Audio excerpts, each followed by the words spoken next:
Good morning, dear colleagues, partners, friends, peers, actors of higher education in business and management. Andrew, you are too kind, first of all, to invite me. You took a big risk, but when you called me a few months ago, of course, I was pleased and honored, but also a little bit scared because I found the trying to define what future fit business education is a little bit pretentious on my side, but I think that then I said yes because I believe that I don't have a crystal ball about future fit business education, but I do believe that each of us in the room and in the ecosystem of business schools, we do bear a huge responsibility to think, discuss, because we are very lucky. We meet students, younger, older ones, participants, companies, public authorities, policymakers, families, and so forth, so on. It's quite a unique place in the world, a business school, where you meet so many different stakeholders. And the idea is not simply to train whoever comes in our schools, but also to exchange and learn, and how to create an ecosystem where they can exchange and together prepare what comes next. So we do have a luck to be in this system, and we bear the responsibility to make things move forward. So to start with, I said, well, it's not really future fit business education, but towards a future business education, which is a commitment, but there is also a sort of humility there to say, let's discuss. There is no lesson to give, there is an experience to share, and there is a discussion to have, a conversation to have, to see how to prepare things well. Because I also have colleagues with whom sometimes I speak, and they say, well, but you've always been future fit.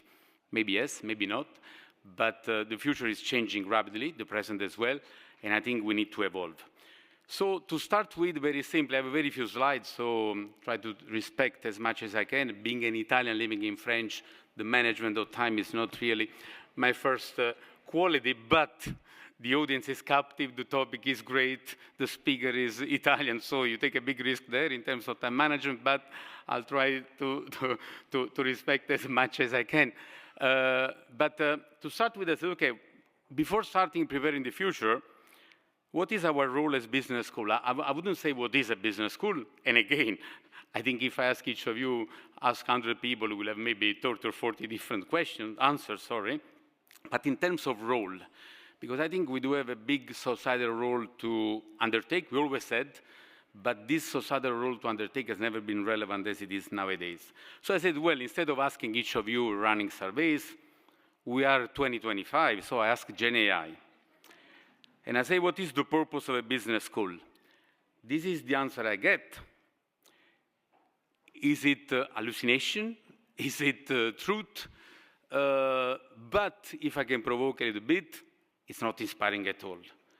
But it must be somehow true, because if Gen AI produces that, it means that all the sources that Gen AI got from all the past years or whatever produce this thing. Well, that's what we do as basic stuff. But if we remain inside there, well, first of all, I think I leave the sector, but I won't be inspired. So I don't see where my purpose is, I tell you very frankly, and I like to provoke.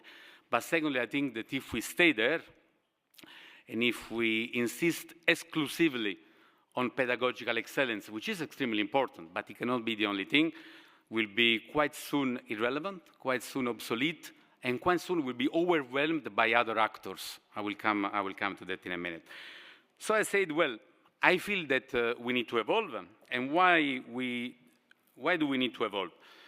I think that when we think about that, so when each school sets up its own strategic plan, it's interesting that we apply to ourselves what we do for our students, but I won't talk about the way we, at ESSEC Business School, we set it up. That's not the purpose of sharing, it's not the purpose of advertising what we do at ESSEC, and each school does very nicely in the room, but it's just a way to share. I think there are three things before getting to what we do, extremely important. Try to understand the ecosystem, what's happening around us, try to understand our own sector, and then try to understand the strengths, the weaknesses, opportunities of your specific school. I will leave this third part away, because each school, of course, you try to understand what are your strengths, your areas of improvement, and so forth, so on. I will spend a few minutes on the two first parts, major revolutions around us, and I'm sure you won't discover many things, but I think it's important that we make it very clear once and forever that we need to take those things into account. Environmental crisis and sustainability, the planet, but not only. It's all the 17 sustainable development goals of the United Nations, which were set up 10 years ago. Still, I think we talk a lot about them. It's 10 years ago, so it's not last year. It's not only climate, it's not only environment, it's not only planet.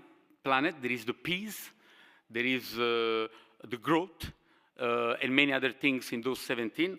But those things, I think, are evolving fast.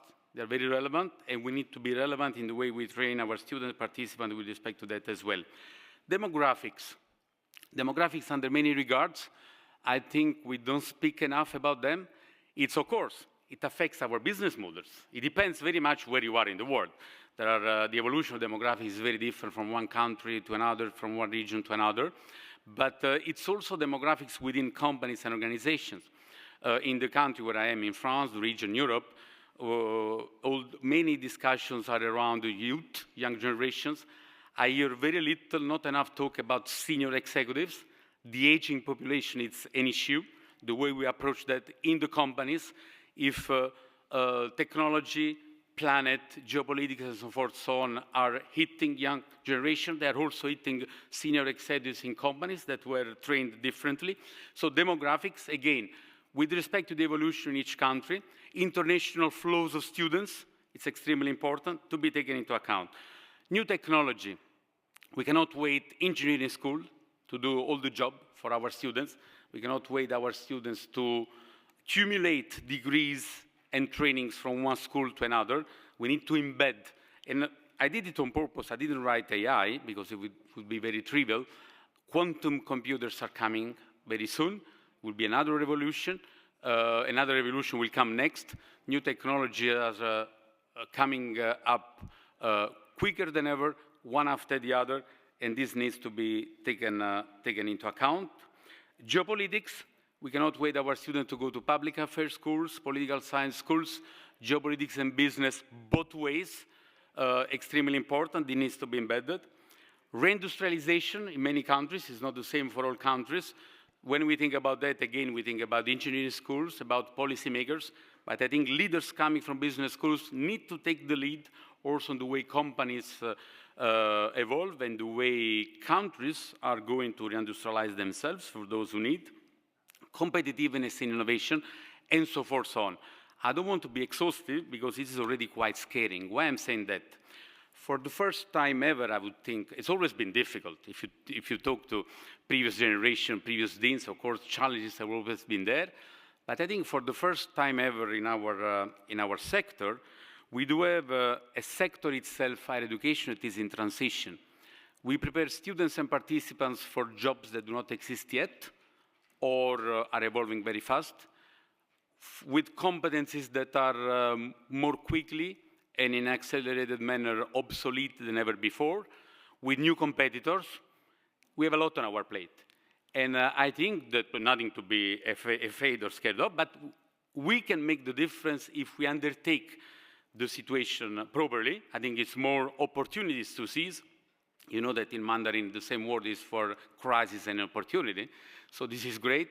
And I think those are more opportunities to seize as long as we take the right posture and the right approach. And if I look at the higher education, and I don't give many examples because, again, they're very much related to the country and the region where each of our schools is, but higher education is a sector in restructuration. Regulation is changing differently from country to another.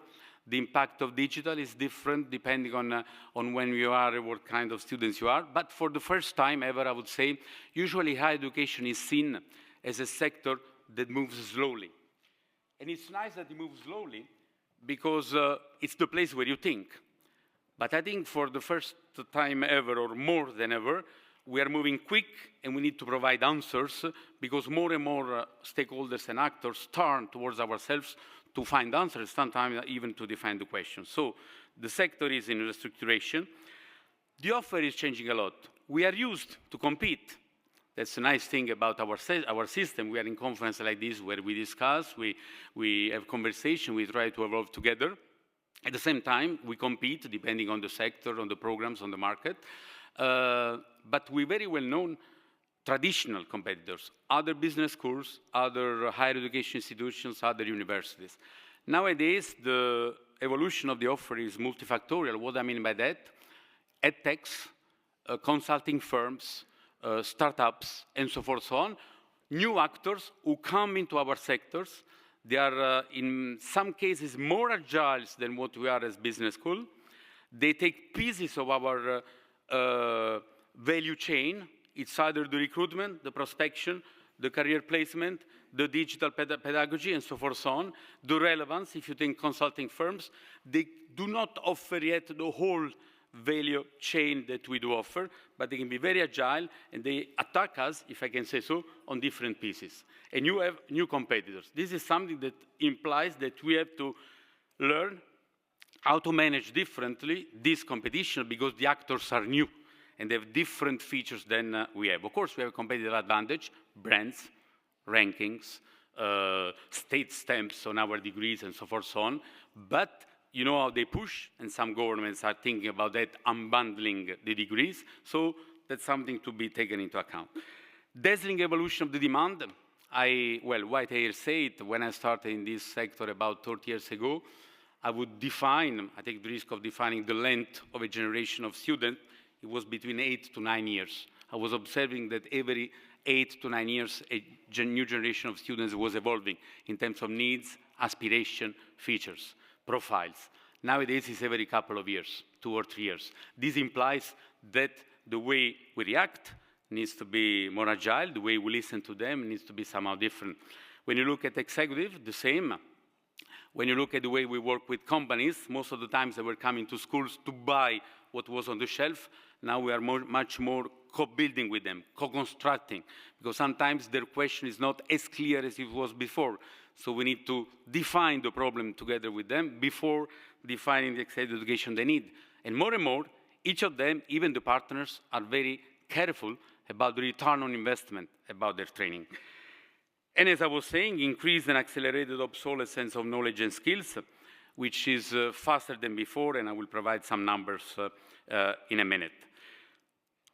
So in this evolving system, both the ecosystem and the higher education as well, and I'm sure so far you have not learned a lot, because we are all actors of this system, so maybe the approach might be different, but in each of your region, you have your own specificities.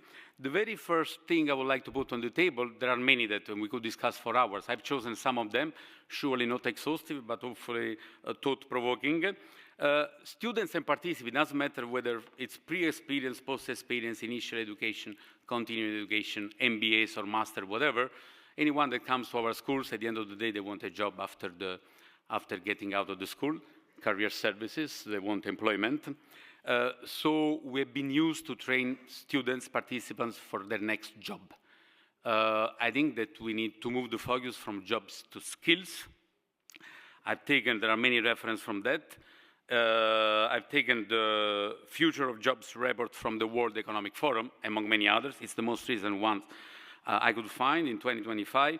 And if you look at the 11 mostly cited skills stated by employers to be the core skills of the workforce, we are somehow reassured because many of them match pretty well with business school traditional training. Some others, AI and big data is still only number 11, but if you look in 2030, you will see in the upper right corner the core skills that are now core and expected to increase in importance. Their expectation is that AI and big data will become number 1, followed by technological literacy, and so forth, so on. But what I would like to say is that still, when they are interviewed, we believe we are doing a good job in terms of skills. They find instead the big obstacle in achieving their transformation in the mismatch between the available skills on the market and their needs. 2 companies out of 3, 63%, 2 companies out of 3 declared that. So it means that there is something. Moreover, we're very good in assessing knowledge, exam in finance or statistics or HR and so forth, so on. We are very good in exams in assessing knowledge. assessing our skill, and I know many schools ask themselves this question, and there are some tools, some ways of doing that, but still, I think there is improvement that we have to put in place in order to have a focus on skills, define which are the most relevant ones, and understand, because we cannot have a course on resilience, flexibility, and agility. It's not a course, it's an experience. It's a value, it's a way of doing, it's a behavioral skill. It's something that needs to be acquired through experiences while they are in the journey in our schools, depending on how long they stay, 1 year, 6 months, a couple of years.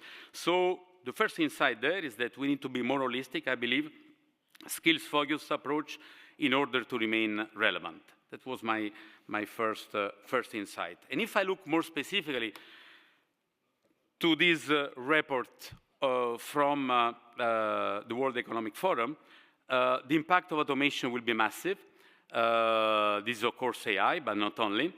And what the CEOs of companies actually say is that the lack of skills to support adoption, 50% of them declare that, is a major barrier to the adoption of AI in organization. So it's not necessarily the technical skills of AI, but it's the capacity to support the adoption. And the lack of vision among the managers and leaders. So the question there is how we are capable not to leave AI, or generally speaking, the tech savviness as an option for leaders, but really to make that compulsory. I don't know how many, of course, we need more engineers, we need more people who are capable to code and so forth, so on, great. But I think what we're really missing, that's what comes from this report, is really to have leaders that are tech and AI savvy in order to have a vision about that and be capable to adopt it correctly. And in this, my second insight is that I would love for ESSEC to be within a great organization that is STEM.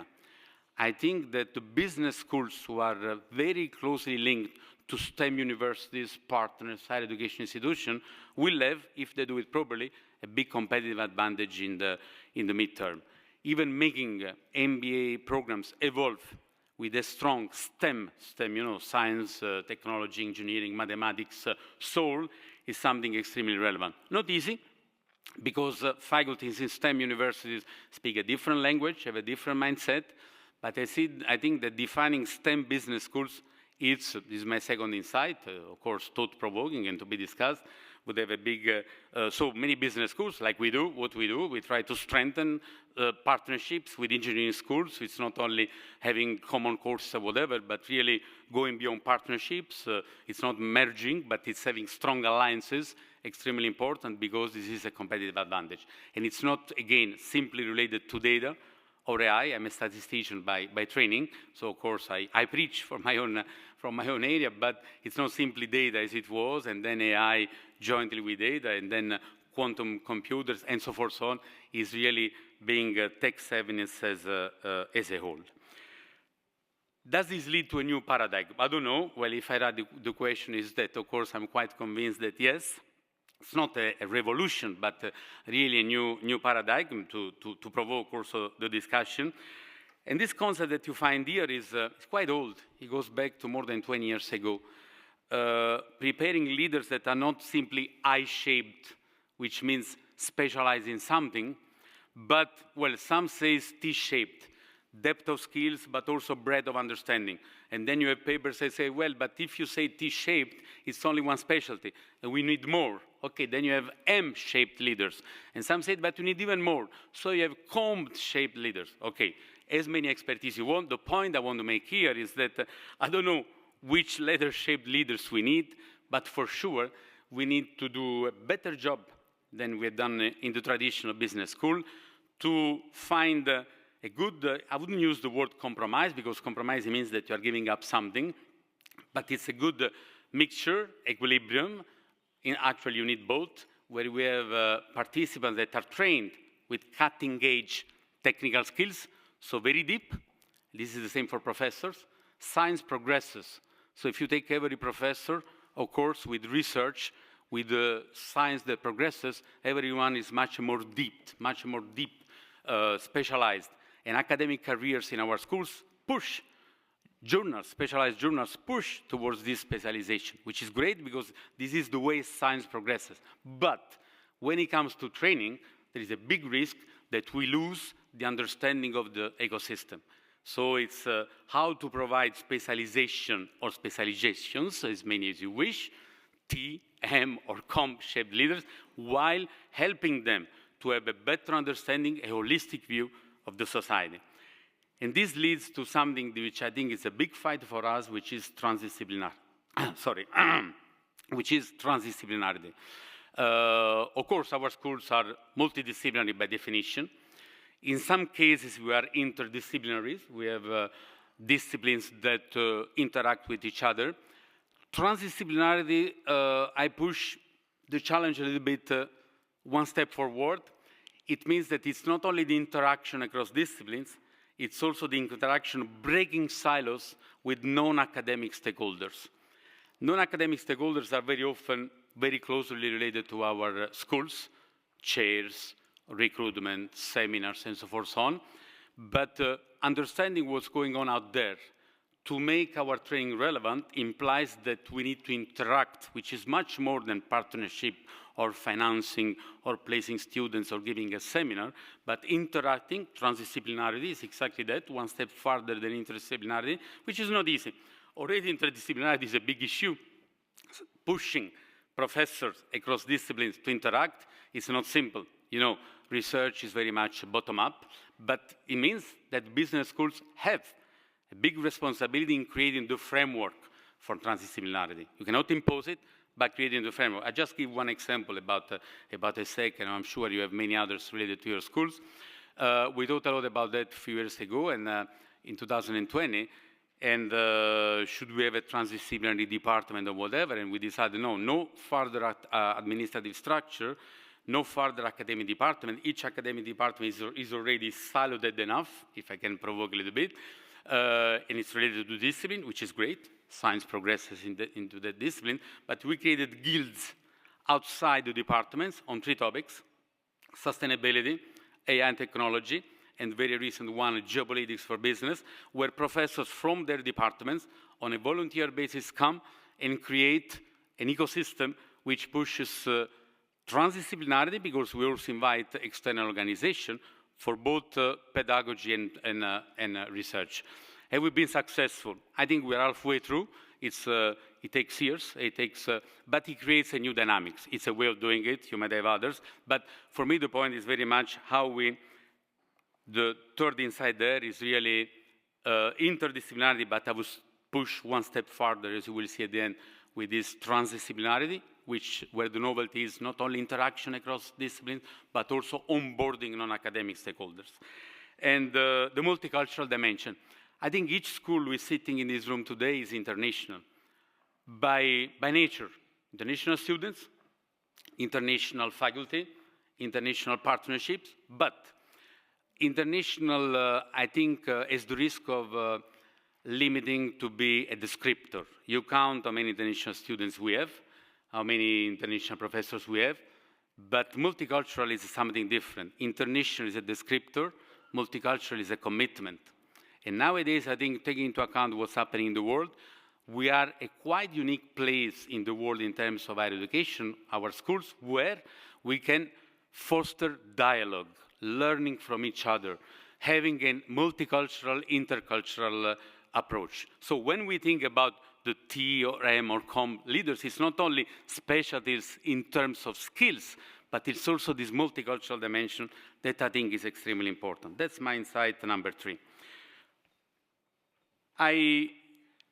With respect to the new paradigm, lifelong learning, education. Our schools have been doing that for decades. What's new there? Well, quite a few things, I believe, but it's a matter for conversation. Jobs disappear, skills evolve. I would say, if I can use a sentence, jobs are dead, long life to skills. If you look, many reports there, if you look at the most recent one on the OECD, in 1987, the average lifespan of a skill was 30 years. 3 years ago, this is a 3 years ago report, the lifespan of a skill moved down from 30 years to 2 years. That's what I was saying very concretely when referring to obsolescence of competence and skills that is accelerated as compared to the past. The aspirations of students and participants also evolve very fast. So they really need to be, of course, very much convinced, engaged, but also very humble with respect to their degree. Because I think we also have to responsibility to teach them, I don't know if the word teach is good, but to let them understand that they need to set themselves into a learn-to-learn approach. Very humble, because continuous education up to a few years ago, you had initial education, then some years work, professional life, and then you had some sorts of continuous education, MBA, ESSEC MBA, custom programs, open enrollment, whatever. But there was a lag. There was times for professional life. I think those two models are approaching to each other in terms of time. The students who come from master's programs become, from all that is said, risk to become obsolete faster than ever. It doesn't matter whether they come from the school #1 in the Financial Times ranking or from a school that is not in the Financial Times ranking. I think obsolescence is an issue for every school, in or outside any ranking, up or down in any ranking. This is extremely important. And it means that the insight number 4 here is that the line between initial and continuing education is becoming blurred, and we're moving from a one-off need for continuous training to a continuous need for specific training. This implies that we need to make the formats of our education evolve. Of course, it's not one or the other. It's not from today to tomorrow. But there is an evolution. Not only, you see, our schools has always been very good. The system of business school, I think, has always been very good in reacting, adapting, adopting, anticipating. If you take the 3 A's of adopt what's going on, the new techniques, the new knowledge, adapting to new needs. There is a 3rd A, which is anticipation, which I think it's more urgent than ever, and it's difficult because you take risks, but in order to be, especially for education, in order to be relevant and really have an impact, because at the end of the day, that's what we want to have, it becomes extremely important. So if I package all that up, and I think I'm right on time, take one more minute. When I think about, I take the risk of saying, okay, having said all that, having taken those 4 insights, we can have more, and I do hope that your own reflections actually focus also on other dimensions that, because of time constraints, I will not eventually go over this morning. But when we, and again, the last word has not been said, but I think we need to set ourselves into a movement, into a perspective that prepares, that anticipates what comes next. Otherwise, someone else will do it in our place and will be in very bad shape. So all this is packaged into something that we call Transcend. Transcend means opening the world, fostering shared progress, transcending borders, boundaries, transcending the boundaries across disciplines within the academic and the non-academic world to be relevant. Not easy, but I mean, if you do a strategy that is easy, this is business as usual. A strategy must put your organization into a sort of uncomfort zone to prepare what comes next. And there are 4 ambitions there. One is transformative education. Assuming the societal role of reinventing management, and I'll say a few more words about that. The multicultural leadership, as I was discussing earlier on, for at the end of the day, have a large-scale impact.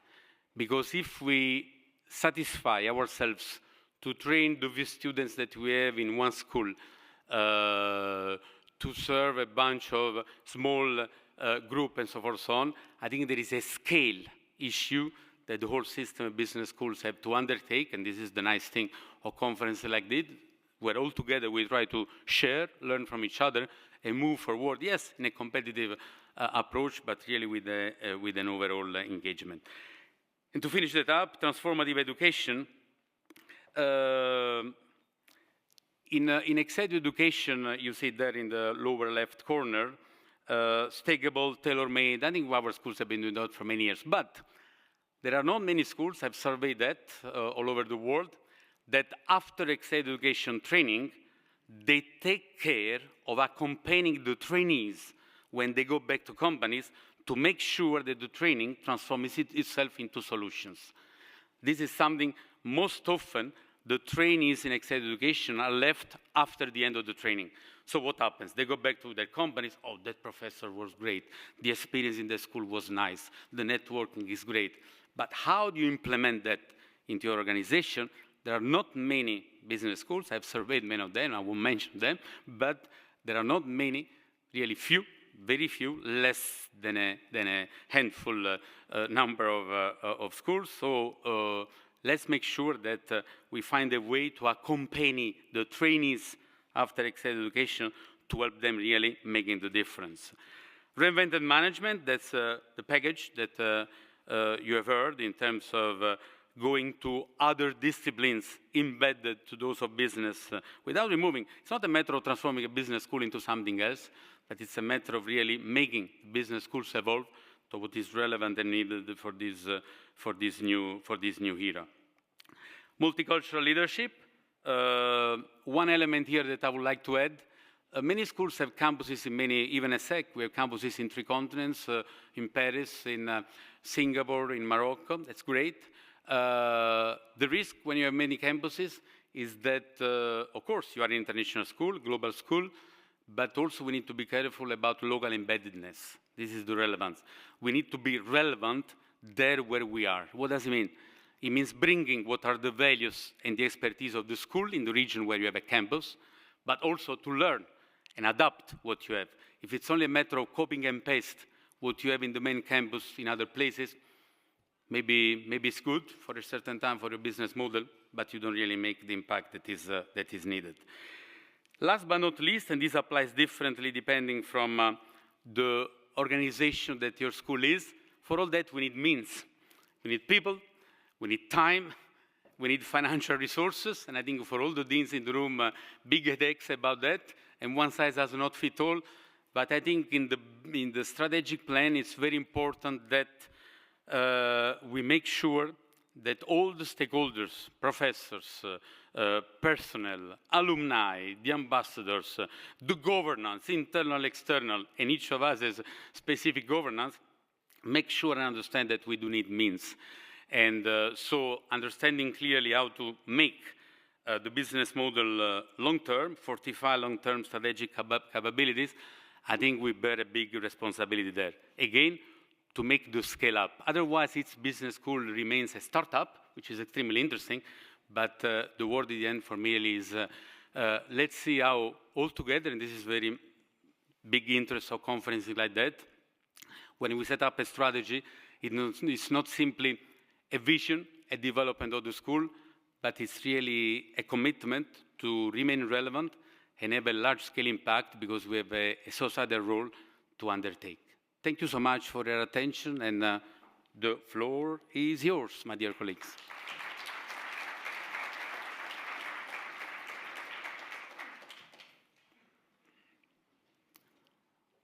Mics will turn, right? We go around in. Thank you very much for inspiring conference.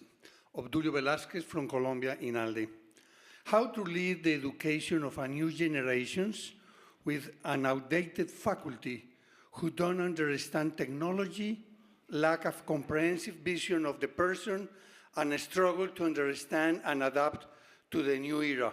In other words, some ideas on the path to transforming the faculty? Thanks. Great, thank you. Yeah, that's the core of the issue. I hope there is no faculty member in the room, according to what you're saying. Well, I was one. You know, when you become a dean, you become immediately an has-been professor, but it's okay, you know what I mean. Yeah, that's thank you, because it's among the how to make it happen, it's the training of professors, which is not, there are 2 things, well, 3 actually, I would say. There is the way you recruit, extremely important. That's why I think that when you set a strategy for a business school, it's extremely important that you co-build the strategy, including the faculty, because it needs the onboarding of the faculty is extremely important. This is a prerequisite. For me, it should go without saying, but it's better to say it. And I know that depending on the schools, it's not necessarily always the case. So first key is defining the challenges and setting up the ambitions of how to get there, the faculty need to be onboarded from the process of the strategic planning, extremely important. Second, why? Because this has implications on how you make recruitments of the faculty. For instance, if you decide that among the ambitions you have that you need to embed in your programs questions related to sustainability, technology, geopolitics, just to take three, and you keep adding faculty that are experts, of course, of HR, strategy, statistics, and so forth, so on, but they do not have a flavor with respect to those, you create a dissonance with respect between the competencies you have and the needs you want to attain. So recruitment, extremely important. So you need your heads of departments to be on board while keeping recruiting into specific disciplines, but having a mindset that is already oriented to transdisciplinarity. The other question is for the professors that are in-house, those that are already on board. We did it, as I said, through the guilds, which means having them. It's on a spontaneous basis, but on a spontaneous basis, I can tell you that we had 48% of the first year of the faculty who joined those guilds, which means they came out from the department without leaving the departments, but once every 3 weeks, they meet with a leader. There are 2 professors that lead this animation, and they share knowledge. They have master classes among themselves. They invite people or whatever to get knowledge with respect to those topics. So those are the 3 elements, answering very spontaneously, onboarding the faculty in the strategic planning to make these things relevant and understandable, and to have really them on board. Secondly, make sure that the recruitment evolves in the right direction. And third, really set up something. We created guilds, but you might have other ideas to really get professors that train themselves in a way that they're up to date to those topics. I hope that helps. Next one.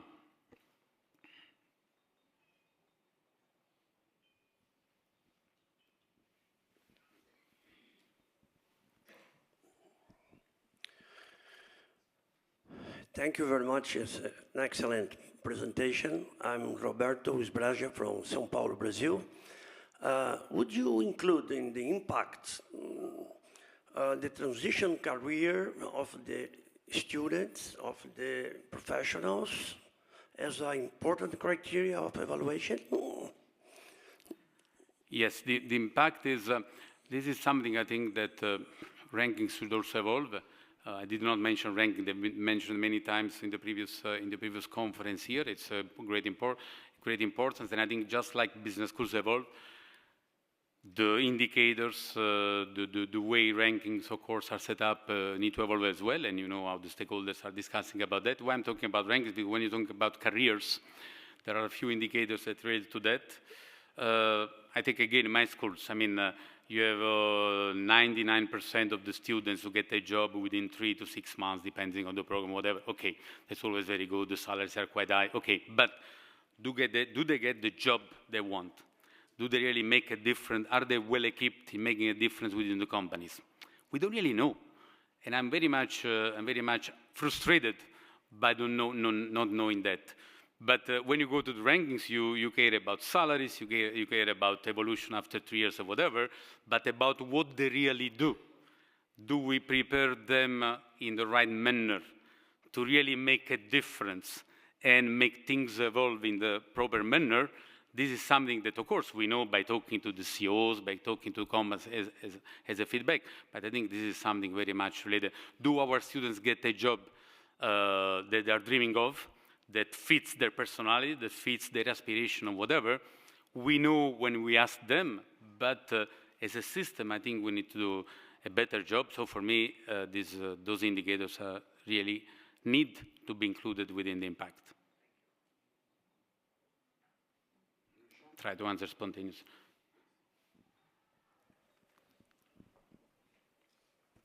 Thank you very much, Vincenzo, for these very insightful thoughts that you shared with us. I have a question about the topic of, regarding the restructuration of higher education generally.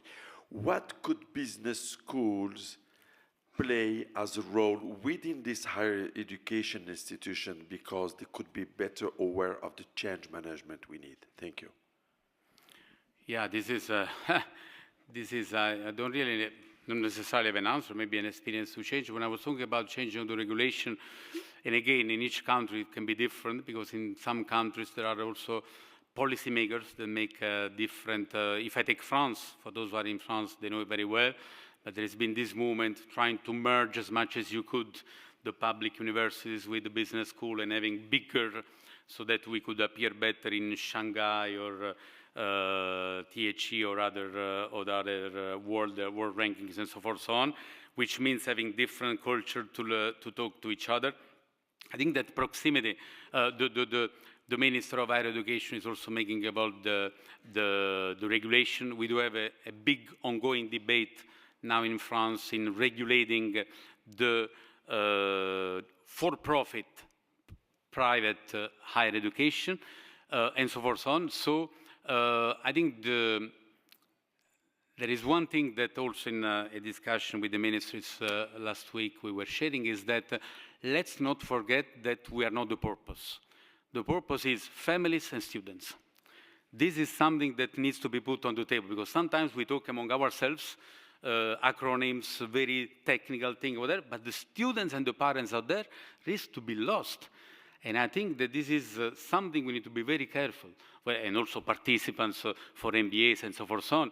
If we provide huge portfolio programs, very diversified type of getting recognition from the state, different names for things that are very similar and so forth so on, families and students risk, I think they are already lost.